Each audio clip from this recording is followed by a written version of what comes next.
let's see here. I think that's everything about the thumb. A question I've noticed, what I'm finding is that, so if I'm too low, then I'm like this, which is tense. Straight. Yeah. If I'm too high, then the gravity starts to push it down. And so I'm finding that you kind of get this, right? It's like I set it up so that it's relaxed, and then I just only bring it down enough to get the fingers. Is that kind of how it feels for you too? Because like I'm getting to the point now where it's just starting to flow because I just set it up. But, you know, is that your experience as well? More close to it? Yeah. In general, if you just drop it like that, it will be floating. But if I want you to dig, you're gonna have to activate the wrist. If you're looking for sound. Because here will always be superficial.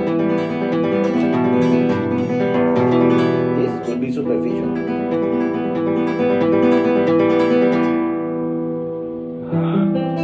So you're actually like pressing in a little bit almost with the arm.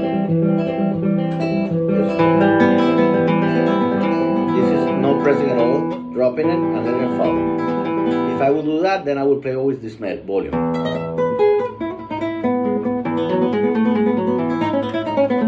Which is not bad, but if I want, then I need to have. And that's driven by the arm, right? Like you're kind of pressing in. Here, forearm and wrist. Like this motion? No, here, from here to here. Okay.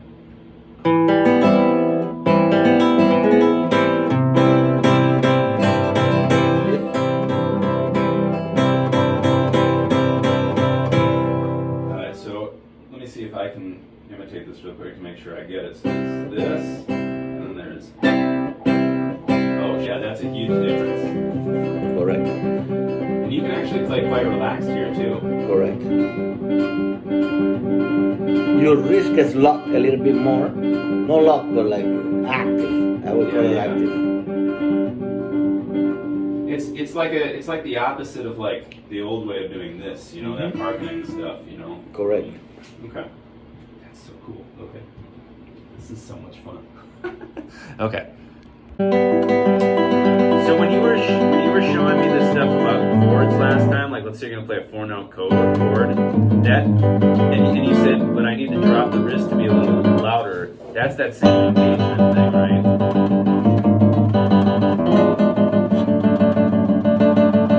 Here, let me record you from this angle. Not engaged and then engaged.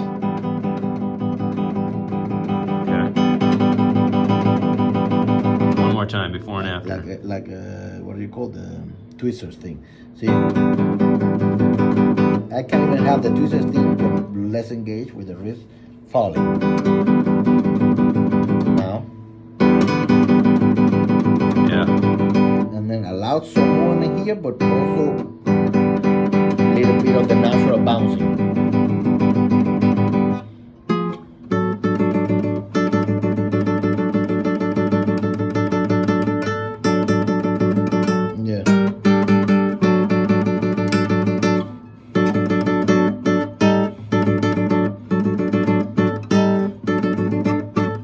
For me used to be hell. It's still difficult. People do this. Yeah. All kind of cheating things. But it's repeating.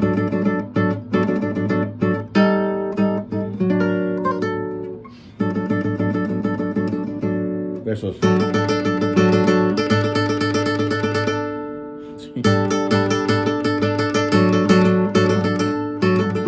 But you're not doing the thumb. The ratio. I think Julian Brink used to do that. This is one of the hardest things. That bouncing. Yeah. Because you have to bounce, but not too much. If you bounce too far away, then the whole thing. The thing is, you need to use the string as a spring. Yeah, it's not a perfect analogy, but that shocks on a bike thing helps me think of a lot of things. It's like it's not. You kind of want to move with everything. You know? Exactly. rather than being resistant. Yeah. You have to have certain amount of resistance because if the shock is too much, then you finish like flying out. Yeah. So it's enough. That's actually a good analogy. See, like this enough, then this is just enough engagement to maintain contact and the core of the movement, the integrity. Now, if you absorb too much, then you're gonna be doing this too far out. Like if you spring, if you do this in your natural movement, it comes out too much, then the return is gonna be hell. Yeah, So you have to have enough bounce, but not too much, so it doesn't take you out of position. I saw Caballero do an exercise once of this thing that was quite. He does it with 2 fingers. Then he did it with 3 fingers.